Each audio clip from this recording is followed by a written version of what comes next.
नीचे भैया ऐसा है कि इसीलिए आदमी को, जिसको कहते हैं ना नीम हकीम खतरे जान, दिलीप जायसवाल को अपने जीवन में सोशल मीडिया का कुछ आइडिया है नहीं।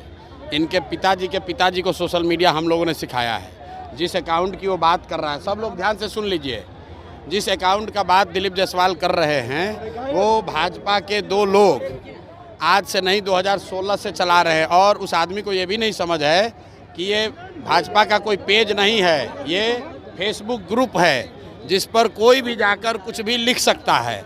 2016 से ये 2 लड़के भाजपा के ये ग्रुप चला रहे हैं। उस पर आरजेडी के लोग भी पोस्ट करते हैं, उस पर जनसुराज के भी लोग पोस्ट कर रहे हैं, भाजपा के लोग भी पोस्ट कर रहे हैं। उनको जो केस किए हैं तो उनको कहिए कि तुम्हारा तो सरकार है ना, तुम जाओ और डीजीपी के साथ जाओ, और उसमें अगर एक भी चीज़ गलत निकल जाएगा तो प्रशांत किशोर राजनीति से संन्यास ले लेगा। लेकिन अगर नहीं निकला तो इसको हाथ जोड़कर दिलीप जायसवाल को पूरे बिहार के युवाओं से माफ़ी मांगना चाहिए। इस आदमी को कोई समझ नहीं है। इस आदमी को एक ही चीज़ का समझ है कि कॉलेज कैसे कब्जा किया जाता है। दिलीप जायसवाल का हिस्ट्री आपको बता देते हैं। दिलीप जायसवाल का हिस्ट्री ज़रा सुन लीजिए। सीमांचल में माइनॉरिटी के मेडिकल कॉलेज में ये व्यक्ति कैसे उस कॉलेज को इन्होंने गलत तरीके से कब्जा किया हुआ है, उसकी जांच होनी चाहिए। और बेचारे जो सरदार जी उसके मालिक थे, जिन्होंने उस कॉलेज की स्थापना की, उनकी हत्या हुई, कैसे हत्या हुई, इसकी जांच होनी चाहिए। ये हमको डराने की कोशिश कर रहे हैं। भाई तुम दिल्ली, यहाँ पटना से लेकर दिल्ली तक जितना साइबर एक्सपर्ट है उसको ले आओ और ला कर दिखाओ। अगर प्रशांत किशोर ने, जनसुराज ने गलती की हुई है तो हम लोग मान लेंगे। ये इसको कुछ आइडिया है नहीं, किसी ने बता दिया कि अरे भैया ये भाजपा के ग्रुप में जनसुराज का मैसेज है। तुम भाजपा के ग्रुप में जनसुराज का आदमी नहीं लिखेगा। आप किसी के भी पेज पर जाकर कुछ भी कमेंट कर सकते हैं, उसमें क्या है? आपको लगता है सर चुनाव से पहले आपको बदनाम करने की? अरे भैया बदनाम क्या होगा इसमें? बदनाम हमको क्या करेगा भाई? सब लोग समझ रहा है सरकार किसकी है, भाजपा की है। तो अगर कोई फेसबुक पेज गलत चल रहा है तो तुम पकड़ लो। दिल्ली में सरकार तुम्हारी है, पटना में सुनिए ना, अरे भाई सरकार किसका है? बिहार और दिल्ली में सरकार किसका है?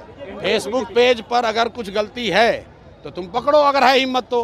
पत्रकार वार्ता काहे कर रहे हो? और साथ में ये भी कह रहे हैं कि जिस कॉलेज को कब्जा करके बैठे हुए हो उसका भी जांच करा लो, अपनी ही सरकार से करा लो कि उस कॉलेज का मालिक कैसे बने हो। अशोक चौधरी ने कहा है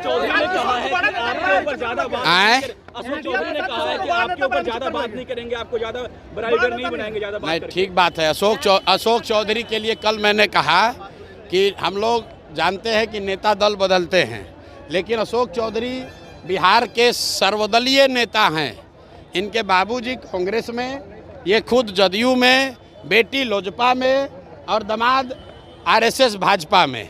तो भाई एक ही चीज़ बचा हुआ है आरजेडी। अब घर में 1-2 और कोई भांजा भगीना होगा, उसको भतीजा को उसको आरजेडी में भी डाल दे। तो ये बिहार की जनता देख रही है कि ये एकमात्र परिवार है जो कि पांचों दल में है। कोई भी किसी दल को वोट दीजिएगा, अशोक चौधरी जी को उसमें लाभ ही लाभ है।